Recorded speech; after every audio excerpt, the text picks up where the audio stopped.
quem sabe faz ao vivo, já diria Warren Buffett. Então a gente espera com calma aqui, só já aproveitando, né? O, o Teco, ele dá para falar que ele gosta de brincar que nem eu, né? Metsa comunicador, Metsa financista, tá aí nesse mundo duplo aí. E o Laporte, bom, o Laporte tem uma história longa no mercado antes de criar a Vinland, que entrou aí no mercado em 2000 e... Foi 2018 ou 2017, Laporte, que a gente fez aquela entrevista? 18. 2018, 2018. conversei com o Laporte, estava em Fomani na época, Vinland nascendo, um grande time. Hoje já aparece aí como uma das grandes gestoras do Brasil, aí já ultrapassou. Qual o ativo sob gestão atual, Laporte, Hoje, agora? hoje tem 19 bi e meio. Então tá quase chegando no clube dos 20 bi ali, questão de tempo. Os fundos da Vinland, tanto o Long Bias quanto o Vinland Macro, tem tido uma performance positiva nesse ano. O Vinland Macro, aliás, tem sido um destaque que a gente tem falado desde o ano passado. E, bom, legal falar com quem tem conseguido uma cota positiva nesse ano, porque muita coisa está acontecendo e vai ser bom ouvir o que o Laporte tem a dizer. E o Teco está aí para me ajudar também nessa conversa. Então, obrigado aos dois por estarem conosco aqui no Market Makers, tirarem uns minutinhos dessa sexta-feira para falar aqui. Gente, e o papo aqui é bem solto. Teco, quero te ouvir também, quero que você me ajude aí na condução do papo. Eu acho que o resumo da semana aí ela deve, principalmente duas notícias aí que o mercado acompanhou bastante. Uma aqui dentro, não dá nem para chamar de notícia, tá mais com cara de novela, né? Que foi na calada da noite, a mudança na lei das estatais, aprovada na Câmara, parou no Senado, parece que vai, não vai. Enquanto isso, o que uns chamam de orçamento secreto, outros emenda do relator, parece que foi aprovado. E indo e voltando, a gente teve um dia bem negativo no mercado, principalmente na quarta-feira, dia que a Petrobras chegou a cair 10%, e o mercado também acompanhou essa queda bem forte. E hoje, apesar do dia, aliás, com mais um dia negativo, a gente caminha para fechar a semana aí com o Ibovespa caindo na sua faixa de 4,5%, né, enquanto o dólar sobe 1%. E lá fora a gente teve decisão do FONC, que o mais importante do que a decisão foi o comunicado do pós-decisão com o Jerome Powell e os outros membros do Fed falando que vão apertar o ritmo, vão manter o ritmo forte de alta de juros, o que num cenário de recessão que é esperado para o ano que vem, deu uma azedada nos mercados lá fora também. Né? Então, semana difícil aí para mercados de renda variável. Queria começar esse papo ouvindo do Laporte. Como é que vocês acompanharam esses eventos aí na Vinland essa semana? Se fizeram alguma movimentação muito significativa na carteira, como é que está a cabeça de vocês? E para a audiência, só pedir desculpa aí que eu vou desativar os comentários para que a gente possa ficar all eyes on Laporte nesse momento. Então, Laporte, contigo a palavra. Boa. Bom, obrigado aí pelo convite. Sempre bom aí falar contigo aí, que eu aprendo muito também. A gente é uma casa, né, que, assim, de certa maneira, a gente não fica muito atrelado talvez, movimentos mais, né, de intraday. A gente tenta, o máximo possível, tentar estabelecer, né, de antemão, algo que possa mover mercados, né, lá na frente. E eu acho que o que está acontecendo, por exemplo, nos dois pontos do, do Brasil e do S&P lá fora, né, de certa forma já estava no nosso radar, né, que um novo governo e todas as mudanças, né, talvez até para um lado mais, né, gastador, assim, o lado fiscal, que a gente sempre vinha bastante preocupado, pré-eleição, e isso simplesmente está se materializando. Então, isso quando ocorre, né, a gente já vinha posicionado até num ambiente, né, que a gente pode até falar um pouco mais na frente, mas um ambiente de taxa de juros ou do nível que está, ou até a subida dela, né? Então, perdeu um pouco aquele foco da qual a gente achava que poderia até ter um corte já em 2023, né, de um controle fiscal bom e uma inflação deteriorando. Então, a gente já vinha com essa posição, em termos, o mercado, né, aproximando no final de ano, um ano difícil para vários ativos, né, a parte de risco, retorno, também não parecia muito interessante para a gente, em várias classes de ativo. Então, basicamente, a gente, né, eu acho que talvez uma das características.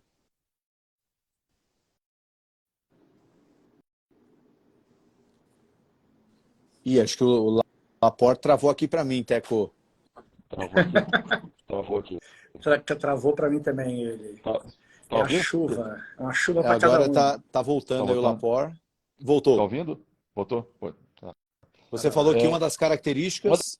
das características da casa, né, que é que a gente, né, toda hora que a gente tem uma incerteza maior e o risco-retorno a gente acredita que não vale em tal período, a gente baixa o risco, bota no bolso, né? A gente, talvez essa humildade, né, ela tem vários benefícios. Então, por isso que a gente vem mantendo, né, quando tem talvez uma aguada aí no mercado, a gente já estava com muito pouco risco, né? E até outros mercados, a gente posicionado na ponta contrária, que sabia que a volatilidade ia aumentar, de certa forma.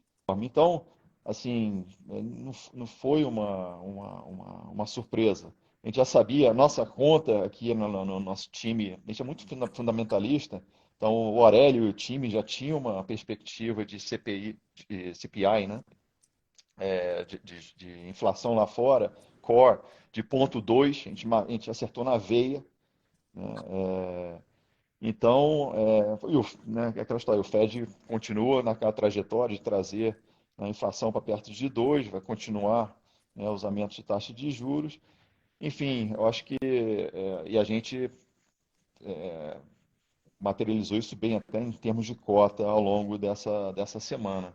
Uhum. Então, mas o lado de risco-retorno hoje não está parecendo é, tão bom, né? Então, eu acho que é a hora de você tirar um pouco do pé e já começar a pensar em 2023 aí com base, né, do que o Aurélio e o time tem pela proa aí. Uhum. Aurélio que o André O fala, o Aurélio André, Bicalho, né? O chefe de economia ali da Vinland, né? Perfeito, exatamente. o André, dando um passo para trás aqui no Brasil, a gente tinha ali perto do segundo turno, a gente tinha quase que uma unanimidade ali dos gestores, dos analistas, dizendo que, pô, que vinha um rally pela frente, que as coisas no Brasil estavam mais encaixadas do que lá fora, que nem dependia muito de quem ganhasse, até porque, apesar da eleição ter sido bem disputada, a bem da verdade é que o Lula ficou na frente do primeiro ao último minuto em toda e qualquer pesquisa. Então, acho que era o cenário base de quase todo mundo. Na primeira semana, pós a eleição do segundo turno, as bolsas andaram e de lá para cá assim, é um banho de sangue, assim, né? A velocidade, a quantidade de... A bolsa, ela tá caindo, deve ter caído uns 20, 25%, se você expurgar vale, expurgar essas coisas.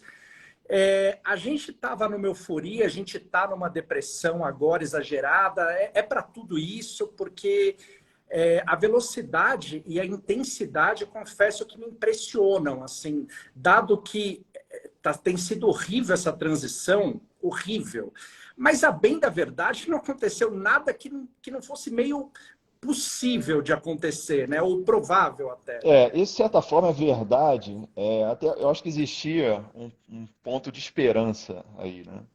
E esse ponto de esperança é aquela história. Pô, Uhum. será que é um governo que vai vir mais cauteloso, né? Que vão talvez indicar nomes para a Fazenda, né? Nomes que talvez, né, o mercado goste, que tem um viés bastante, digamos assim, diligente em relação ao lado fiscal. E isso começou a não se materializar, né? Então, grande parte dos nomes não eram nomes, talvez, né, da qual o mercado, né, gostaria, né? As Uhum. próprias declarações ao longo do tempo foram declarações é, é, ruins no lado, Ruins, tudo né? atrelado ao fiscal, e aquilo foi tirando, né, trazendo mais insegurança para dentro do mercado.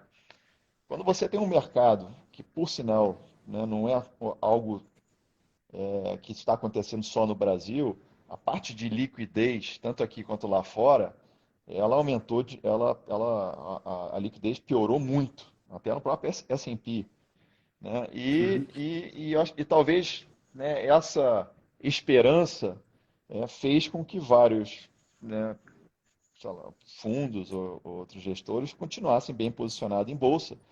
E aí, né, é aquela história, né? Quando dá errado, o funil, né, ele é pequeno, passa um, Pequeno. passa dois e o resto fica. Então, você tem principalmente segunda e terceira linha. A bolsa, na verdade, que até em termos, né, equal weight, foi bem pior, né? Porque Vale ainda sustentou aí, senão ia ser. E aí, Uhum. isso, com certeza, o cenário, se a gente começar falando até para um cenário um pouco mais para frente, né, eu acho que vai ter um cenário, né, bem difícil, né, para ativos mais de risco, tipo bolsa, da qual, né, se você vai ter provavelmente, né, muito resgate, né, em fundos. Eu tenho falado com muitos gringos e vai ter resgate no Brasil. Então você tem o próprio fundo de pensões, não sei o que vai acontecer, mas vai ter o rebalanceamento no final de ano, com a NTNB, né, já batendo lá o nível que eles gostariam de rentabilizar os fundos. Então o cenário não é um cenário muito amigável aí para o lado de ações. Mas voltando um pouco no seu ponto, Uhum. eu acho que o approach que a gente teve aqui, né, de novo, foi um approach muito mais. Se você se lembra, no primeiro turno, na bolsa subiu em 5% pós primeiro turno, né? E a Uhum. gente, aqui na Vila, a gente não pegou. A gente talvez subiu 1,5, um e pouco. E porque a gente já estava extremamente ressabiado. Então, e aquilo não mudou na nossa Uhum. cabeça. Na nossa cabeça continua sendo, né, um cenário bem difícil de reeleição naquele momento, do segundo turno, e a gente vinha bastante leve, né, porque eu achava que o risco-retorno, né, não me parecia tão bom assim. Então, de novo, cenários binários da qual a gente não tem controle, né, a gente não é algo que a gente tende a se posicionar. A gente prefere muito mais, de novo, ter a visão, quem ganhou, né, qual vai ser o time, e a gente sai com a nossa, nossas apostas estruturais, que isso no longo prazo que vai dar o retorno ao fundo, e não eventos binários de novo. Deixa eu fazer uma pergunta, mas antes, para a audiência que está acompanhando, vocês podem usar o balãozinho aqui embaixo para deixar a pergunta aqui, que conforme for a gente coloca aqui para o Lapor responder. Ô, Lapor, queria que você explicasse um pouquinho melhor esse papo com gringos e sobre ter resgate em fundos, porque a questão dos fundos de pensão é até compreensível, porque eles têm a tal das metas, né? E quando você tem uma NTN pagando um juro real ali de 6,5%, 7% num horizonte até grande de investimento, né? Um horizonte longo, é normal esse dinheiro ir para essas NTNs e tirar o dinheiro de bolsa, né? Porque ele já vai atingir o objetivo dele ali. Mas os gringos também têm ficado preocupados com o Brasil, porque até então a gente está aí com. Era um dado comemorado, né? 20 bilhões de dólares entrando no Brasil. O Stuberger até falou recentemente de um efeito calendário que pode trazer mais dinheiro para cá no ano que vem. Mas eu também tenho conversado. E até porque são só Sim, eles que estão comprando exato. Mas é que isso nessa que você longa. falou, Laporte, tem um gestor que eu conversei que voltou recentemente de Londres e ele disse, olha, os hedge funds que eu conversei, que ficam lá em Londres, a maioria deles zerou o Brasil depois dos primeiros sinais que a gente viu. Então, talvez tenha mais dinheiro. É isso mesmo? O gringo deve estar partindo fora do que vindo para cá? Sim, eu acredito que... Bom, hoje qual é a maior competição, né, teoricamente nossa, em termos de atração, de tentar atrair capital, né? O primeiro, né, são os níveis de, de retorno que algumas classes ativos hoje tendem a ser mais, né, são mais competitivas. Ou seja, você consegue comprar, sei lá, um bond de Amazon lá fora, te pagando aí dólar mais 6,5, 7. Né? Aí você pode ir até para o high yield um pouco mais lá, para ser um pouco mais agressivo, tá? Por causa das grande parte das empresas lá fora, elas estão com caixa, né? Vai ser, então estão bem aquém de ter uma crise, né, dentro de crédito. Então você consegue diversificar mais, você vai conseguir um yield aí, algo mais perto de 10% em dólar. Então é a primeira, né, e algo que já não é visto há muito tempo lá fora. Então você vai ter, né, saindo de uma taxa de juros de zero, né? Então você vai ter basicamente, né, essa parte, ela começa a influenciar do jeito que, né, quando alguém olha para dentro de mercados emergentes. E em paralelo, você tem uma China, né, saindo, né, da estagnação, né, pós o Covid lá, que isso com certeza ela vai tentar, ela geralmente é contracíclica, então ela começar a acelerar lá, então isso, né, todos aqueles investimentos ou alocações dentro daquela região que estavam paradas aí nos últimos 4 ou 5 anos, elas estão voltando. Até um fato interessante, eu também passei 3 semanas lá fora fazendo roadshow, que a Vina a gente vai lançar nosso fundo offshore em fevereiro. E, e então, na parte de captação. E fui ver outros hedge funds, né, pessoas que trabalhavam comigo muito tempo na Goldman, e eu notei uma expansão para física para aquele lado do mundo, né, do lado lá da China. Então é onde, né, de certa forma, é onde talvez, né, num cenário macroeconômico, onde vem possa vir o alfa para 2023. E isso, né, você começa a notar isso justamente nesse ponto, na realocação, né, até de escritórios lá consequentemente, de investimentos lá. Então, quando você tem taxa de juros mais alta em classe ativos que te trazem, né, a parte de renda fixa, né, yields melhores, e o seu competidor que não existia em boa parte desse último ciclo, né, o Brasil, né, quando você começa a patinar desse lado fiscal e as incertezas dentro do novo governo, o gringo não precisa disso. Então ele vai, na verdade, ele vai requerer, né, um prêmio maior para estar aqui. E com certeza isso vai influenciar na locação dele. Meu Deus. Então eu acredito que não vai ser um ano tão fácil assim, se, né, a gente continuar, né, nesse cenário fiscal O, ruim. o título só, O eu André, a falei isso, gente meu Deus, porque o título do episódio do Market Makers que a gente soltou ontem, com 2 gestores da Genoa, foi esperançoso com 2023. Tem uma má notícia para você, porque foi um papo bem baixo astral, né? E eles não tinham pego esse ponto de contrafluxo de estrangeiros, né? Pelo menos eles não trouxeram isso, então já tem mais um fator aí de preocupação para 2023. Manda aí, Teco. O André, se a gente for colocar aqui a Mercadante, o Haddad, Lei das Estatais, a PEC, já tem tranquilamente uns 7 gols da Alemanha aqui em cima da gente.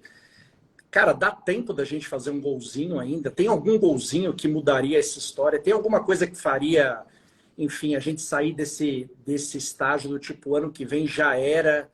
para alguma coisa do tipo, olha, dá para a gente ter alguma esperança de alguma coisa, ou você acha que a gente já foi parar num ponto onde, por mais que se melhore alguma coisa do discurso, não se dará o perdão da dúvida ao novo governo? Eu acho que fazer algo, né, hoje está muito tá nebuloso, né? Uhum. Então, se dá para fazer alguma coisa, né, talvez dê né, comece a acalmar mais. O mercado está muito nervoso, né? Então, eu acho que, né, o governo Uhum. ficar batendo que, pô, tem que investir, né, ajudar do lado social da coisa, que não vai se importar com o mercado,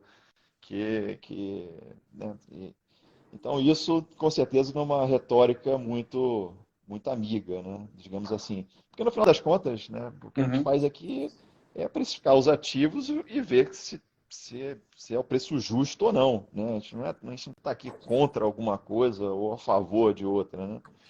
Então, mas essa retórica ela tem que mudar, né? Ela tem que trazer, né, pelo menos uma, uma acalmar um pouco, né? Mas agora não tá aparecendo isso, tá? A gente está revivendo lá, né, os anos atrás, ou seja, putz, será que vai passar essa PEC?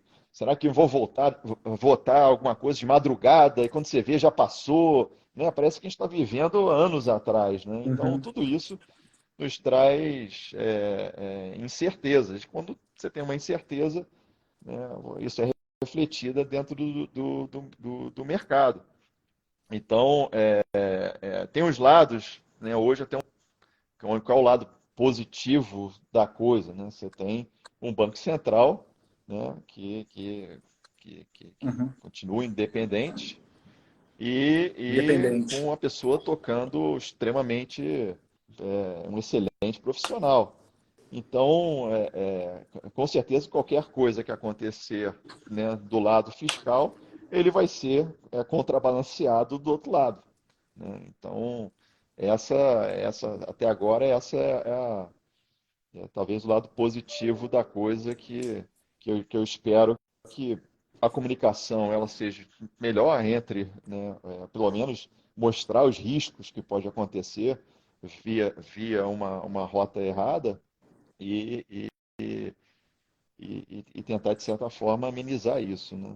Mas a grande parte hoje é essa parte mais de acalmar o mercado, trazer algo que bote um pouco de panos quentes aí e pelo menos para o mercado respirar. Agora parece que, né, parece que está testando o mercado. Ah, não Uhum. gosta disso? Aí faz isso. Não, faz duas vezes. Então vamos ver até onde o mercado vai. Aí é complicado. Uhum. Ô André, e como está o Brasil na carteira, principalmente na carteira long bias da Vinland?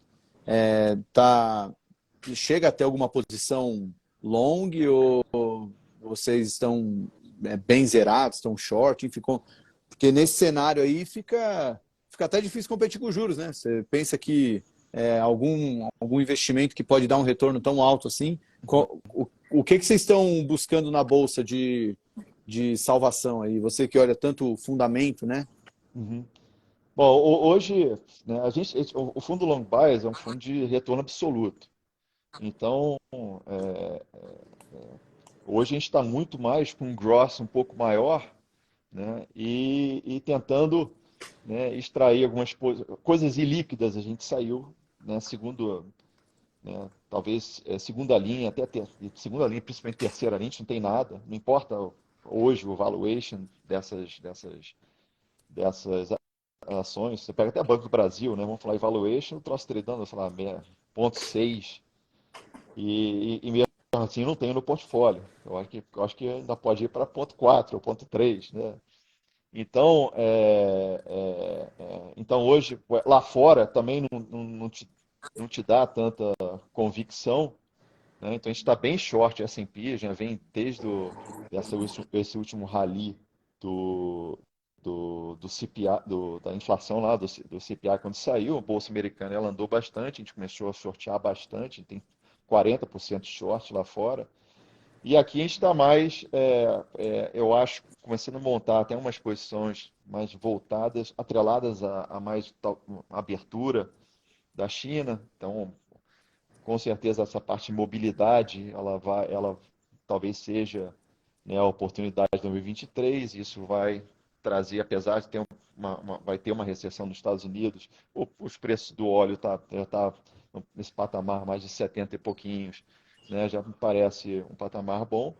Então você tem a gente está um pouco mais long, né? Óleo lá fora versus algumas petroleiras lá fora versus porque pagam, né, tem muita recompra, Uhum.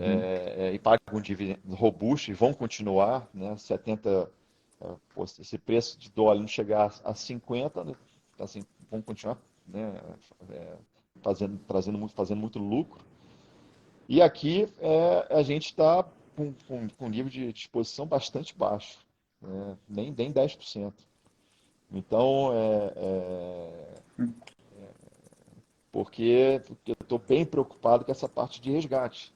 Então, para você fazer isso, tem que estar bastante diversificado, né? Você não pode, eu acredito que todo mundo que tenha concentração de determinados papéis, né, na minha opinião, é uma loucura, né? Porque, de novo, se algo acontece errado, é impossível você cair, e mesmo que está barato, pode ficar muito mais barato, né? E como você sabiamente falou, nessa competição, a taxa de juros aí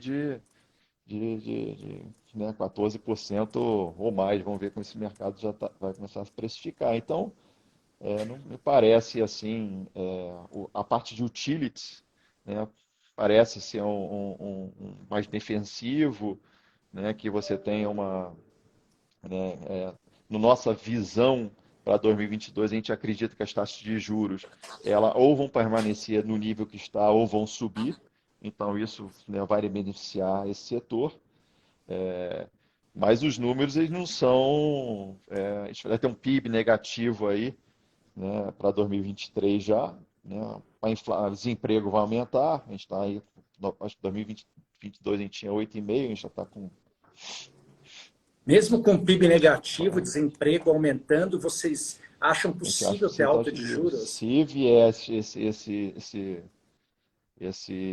essa PEC aí, ou o que for, nessa magnitude aí de 150, 200, a situação vai ficar bem complicada. André, teve uma conversa famosa ali, que eu não lembro com quem foi do Stuberger, talvez o Salomão lembre, que ele falou que, ali no meio da pandemia, né, ele falou que se cometesse um crime leve, preferiria passar um mês preso do que aplicado num pré-fixado da época, né? Se você cometesse um crime leve, você preferia ficar um mês preso ou estar comprado em que Não, hoje? eu acho que a simetria de risco é juros para cima. Então, melhor ficar preso do que comprar pré. Exato. Até preso, né? Hoje, pegando. O André deve ter já pode ficar numa cela melhor, ali, ler um livrinho pelo menos, né? Porque aqui fora o cenário tá feio, né? Ô, André, vou colocar umas perguntas que chegaram aqui, acho que vai em linha com o que você falou, do falar de dominância fiscal. Qual o risco de dominância fiscal com esse juro real acima de 6%? Você estava falando muito de estamos revivendo coisas do passado, né? E dominância fiscal para os mais novinhos do mercado, ali 2015 e 2016, entrou muito em evidência, né? Foi algo que começou a ser muito ventilado, né? E vocês trabalham com esse cenário, André? Não, ainda não. Mas pode ser. Vai depender bastante dos próximos cenários aí, né? Uhum. Mas eu acho que você tem uma situação. De novo, a pintura ela não é boa. Então a gente tem que esperar um pouco mais para responder essa pergunta. Tá. Já joguei outra aqui do Amaral. Qual a visão para a S&P para os próximos trimestres? Você falou que está bem short, né? Se você pega. Ah, desculpa. Não, não, ele só Não, complementou que juros ah. longos mais baixos não deveriam ajudar as techs, mas Você pega a Tech, daí você pega esse S&P hoje, que está tradando a 16 e pouco vezes lucro. né? Você exclui né, as large techs, elas devem estar contribuindo com, sei lá, 27 vezes. Né? Você tinha uma Tesla, por exemplo, que estava tritando a 75, hoje está a 20 e poucos. Né? Então você viu o estrago que foi esse começo aí de recessão. Então você tira as grandes techs, o S&P deve estar tradando algo mais perto de 11,5, 11,8. Então, isso você atrelando aí, se você atrelar isso a um,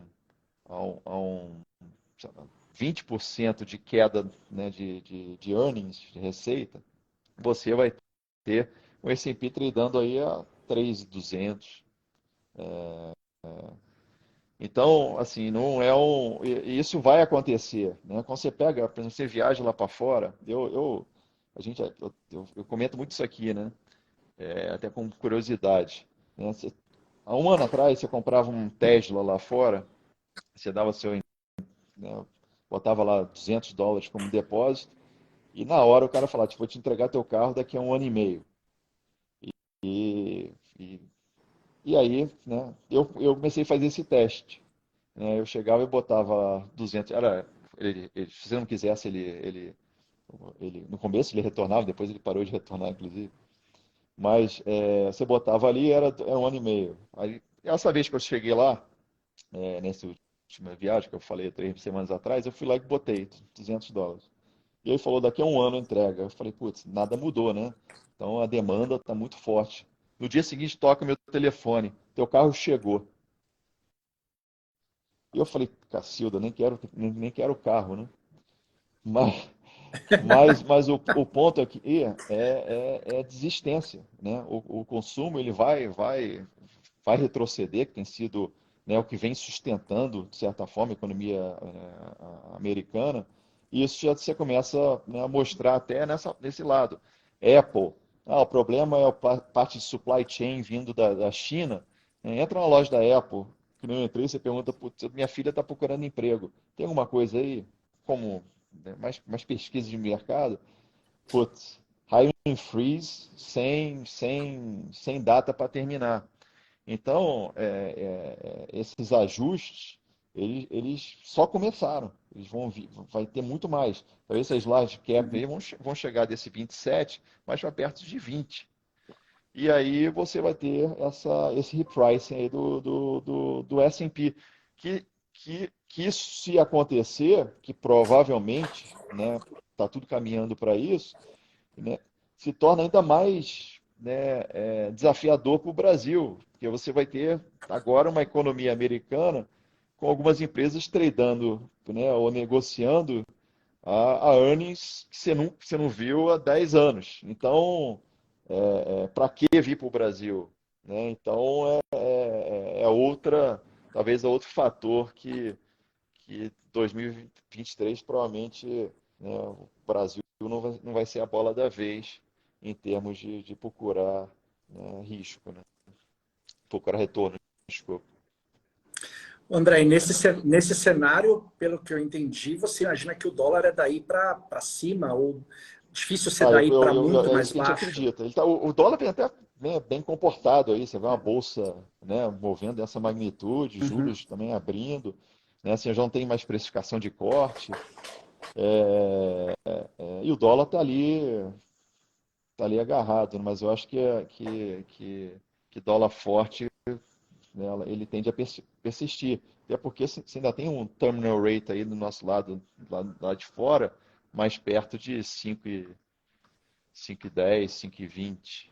Né? Então, e provavelmente isso vai ficar Uhum. parado ali por um bom tempo. Não é que vai chegar lá, ou a inflação ela vai começar a despencar para níveis de 2% e o Fed vai chegar e vai cortar juros.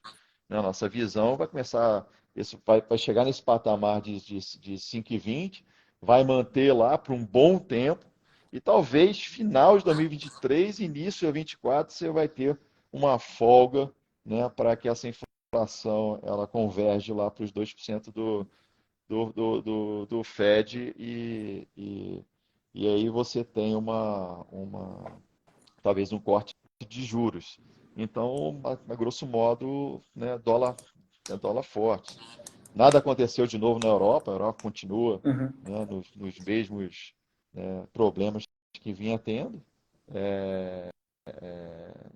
Então, eu não consigo ver, talvez taticamente, mais, mais longo prazo, eu não estou conseguindo ver o dólar enfraquecer ainda não. Ô André, eu sei que você tem um compromisso aí agora, já, então queria encerrar a live, já partir para os finalmente, que acho que a agenda aí, enquanto quem está investido só em Brasil está sofrendo um pouco, né? A Vinland agora até com esse fundo offshore que vai ter, tá gerando trabalho, mas está gerando frutos aí para a gestora que está crescendo bastante. Aliás, deixar aqui meus parabéns, né? Vi a gestora começar lá, né? A gente fez aquele primeiro pontapé e ver hoje o tamanho que vocês estão. Realmente impressionante. E Parabéns aí, não só você pela. veio aqui no começo, você conheceu o Então. pessoal, viu o crescimento do time. E Eu, esse pilar da Vinland, né, o James, né, um cara super renomado, né, um mega trader, contribui, é um prazer trabalhando com ele. E o eu outro queria. pilar, Ah, não. é o Aurélio Bicalho, né, o economista-chefe. Esse cara é fora da curva, né, posiciona nos calls dele, então ele traz uma riqueza de, de, de debate para dentro da Vina que é extraordinária. E aí tem todas as pessoas, né, que contribuem por isso. Então eu sempre falo desde o começo, né, tem dois pilares a Vina, risk management, né, e pessoas. Né? É isso que nos fez entregar ao longo desses 3 anos aí, retornos consistentes, tentar entender. Você não vê a gente tomando trancos grandes, né? A gente sai à disposição quando ela dá certo, né? O risk reward, risco retorno, quando não está bom, a gente tira a posição. Então, tudo isso é parte do risk management e o debate que a gente tem no dia a dia. Mas são duas pessoas, James e Aurélio, que fazem toda a diferença aqui dentro. Eu queria pedir para você encerrar com respondendo só uma pergunta bem simples. Pela sua experiência de mercado, qual paralelo que dá para fazer desse cenário atual que a gente está terminando 2023? Talvez o desempenho do Ibovespa não mostre o quão melancólico está o mercado, né? Porque fica um pouco contaminado pela forte alta que ainda acumula Vale e Petrobras, que tem um peso relevante no índice, mas é um ano que termina ruim e sem perspectiva de melhora para o ano que vem, tendo em vista tudo que a gente conversou aqui, né? Esse desarranjo fiscal que pode mexer com deixar os juros ainda mais alto e mesmo assim estrangeiro não vir para cá porque tem coisa melhor lá fora. Tem algum paralelo com outra época, até para passar, para mostrar para a galera que isso também vai passar, né? Tempos difíceis fazem parte do mercado, isso é cíclico. Dá para comparar com alguma época que você lembra? Eu acho que 2008 foi um pouco assim, né? Toda vez que você está, né, num pessimismo generalizado, né, naquela época foi quebra de bancos e earnings também tradando ali 2014 também, né? Foi earnings bastante baixos, né? Preços. Você tem uma hora que, né, eu particularmente prefiro que se é para dar ruim, dê logo e chegue no patamar, né, atrativo de valuation, porque nada bate também o valuation. Vai chegar um ponto que nem eu até falei aqui um pouco, né, sei lá, o Banco do Brasil tradando a ponto 2, né, tipo assim, sei lá, faz um fundo, a gente até brincou aqui, faz um fundo long only, só tem Banco do Brasil, e daqui a 10 anos a gente vai conversar, né? Então tem uma hora, né, que é muito importante, né, o gestor, o investidor, né, tirar o emocional do lado. Né? Acho que esse é o ponto. Né? Porque se você está sempre muito pessimista e tudo vai acabar e os preços começam a convergir até para o seu cenário, tem uma hora que você vai ter que mudar um pouco a tua cabeça e falar, putz, agora já foi muito. e aí você começa, e é daí que vem, né, as grandes oportunidades. Né? Quando você pega 2022, né, essa performance que a gente teve, a gente começou a montar essa tese de juros mais altos por causa da inflação em abril de 21. Né? Então, ou seja, ela se materializou mesmo, né, 2022, a gente pegou esse ciclo inteiro. Né? Então, você tem que estar, né, com o olho, né, aquele famoso olho na bola e o olho no cenário. Né? Então, e preços faz a diferença. Então, vão ter oportunidades. Né? E só que a grande, em certas horas, eu até vi um relatório hoje que tinha uma frase de Frank Roosevelt que foi até interessante. Né? Você vai agarrando na corda, né? E quando quando a corda acaba, você faz um nó e se segura. Né? Então, eu acho que o ponto dessa frase, estava tendo um report de um banco gringo, eu acho que na minha percepção é que, né, de novo, você não pode ser herói, né? Até porque você toca a grande objetivo aqui, né, é não ter perdas nas cotas e conservação de capital. Então, quando você está vendo um cenário turbulento e muita volatilidade, você tira o pé, você não é para ser o herói. Né? Isso aqui é um troço de longo prazo. Né? Eu acho que os gestores diferenciam dos outros é você surfar de novo nos próximos anos. Não é para querer fazer trade, alocar em uma ação, porque está muito barata e de repente ela vai andar e você vai ficar rico. Na minha experiência aí, eu acho que e nunca foi isso na minha carreira. Você tem que ter pé no chão, entender o cenário e aproveitar, talvez, os exageros nas classes de ativos. E é por isso que você tem que ter um time forte, sólido e que converse bem, que entenda de várias geografias. Né? E diversificação de geografia. Você tem que ter isso. Né? Não quer estar nada no Brasil, por alguma razão, não tenha nada no Brasil, vai estar muito mais lá fora. Então, toda essa parte é uma parte que faz parte dos comparativos que a gente olha as correlações entre ativos e geografias. Então, mas de novo, acho que a correlação, voltando para a tua pergunta, é muito mais nessa parte da qual, né, de novo, você não pode ter emoção, você tem que Uhum. olhar preços. Sim. Né? E a partir daquele momento você toma a sua decisão de investimento. Justo. Muito bom. Teco, brigadão. O que você achou desse papo aí, Teco? O que você vai levar para... Não sei se você mexe muito na sua carteira física. O que você Cara, vai tirar daí? Não. Não. Mas eu confesso que eu tenho achado as pessoas mais pessimistas do que eu estava e do que eu considerava, entendeu? Acho que a gente já viu esse cenário maníaco-depressivo, a vida inteira acontece isso, sempre se exagera para os dois lados, mas por exemplo, uma coisa que eu não consigo imaginar, e não paro de ouvir isso, Salomão, é a história de juros ano que vem.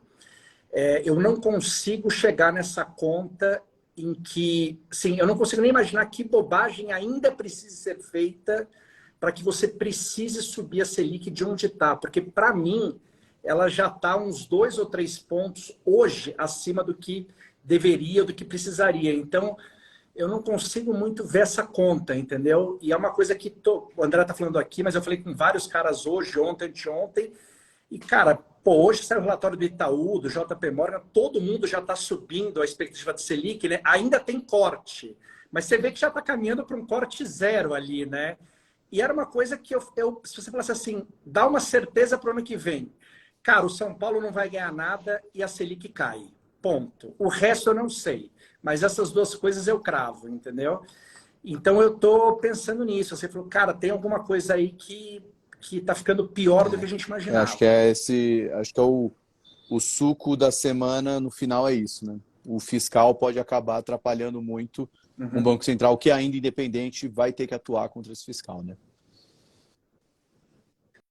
Porque, né, só para completar, Salomão, a gente vai chegar ali em março, abril, com IPCA em 12 meses, provavelmente abaixo de 3 ali, né? Vai ter esse momento no ano que vem ali de você olhar e falar, caraca, eu tenho uma Selic a 14 e PCA 3, né? Então, eu achava que assim, pô, como é que a gente explica isso ali, né? E você vê que, cara, mesmo com isso, se eu sei, todo mundo sabe, a gente tem tá todo mundo como falando, cara, média dos esquece. núcleos 5,9, final 2023. Uhum. Então, em março, se acontecer isso aí, a gente chama o Aurélio aqui, ele bate um papo com a gente, que com certeza ele vai conseguir explicar. Aurélio Bicalho, que é o economista ali do André, lá na Vinland. Bom, Perfeito. deixa eu liberar o André, que a gente vai sextar aqui, né, Teco? Mas o André ainda tem que trabalhar. Então, agradecer demais ao Felipe, que conseguiu trazer o André para cá, o André pela disponibilidade, parabéns mais uma vez. Agradecer ao Teco, que participou aqui. Sigam lá o Teco aqui no Instagram, também lá na CBN. Valeu demais por participar, deixar esse papo ainda mais enriquecido, e agradecer toda a audiência aí que acompanhou mais uma live aqui do Instagram. A gente vai subir lá depois do YouTube, que fica mais fácil de acompanhar, também de compartilhar com a galera. E toda sexta-feira tem essa live aqui, beleza? Semana que vem vai ser na quarta, porque dia 23, também sou filho de Deus, vou dar uma sextada mais cedo. Beleza, gente? Falou. Valeu, André. Valeu, Obrigadão. Teco. Valeu, abraço.